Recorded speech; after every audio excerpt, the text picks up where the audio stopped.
Во Дворце спорта 50 лет Победы состоялось торжественное открытие юношеского турнира по боксу. Соревнования в 19-й раз проводятся фондом «Дети Саха-Азия» и Республиканской специализированной спортивной школой города Якутска. Это лучшие моменты и лучшие качества, когда наши дети занимаются спортом.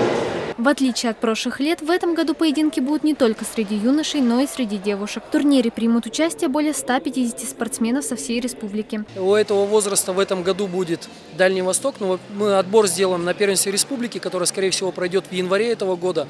После этого состав, то есть первый состав поедет на Дальний Восток. На Дальнем Востоке мы постараемся завоевать максимальное количество путевок на первенство России. Отбоксируем на первенстве России. Но и уже летом лидеры нашей республики поедут на международный турнир «Дети Азии». Бои пройдут в 13 весовых категориях по стандартам следующих игр «Дети Азии» в Улан-Баторе. 14 сентября спортсменов ждут финальные бои и церемония закрытия турнира.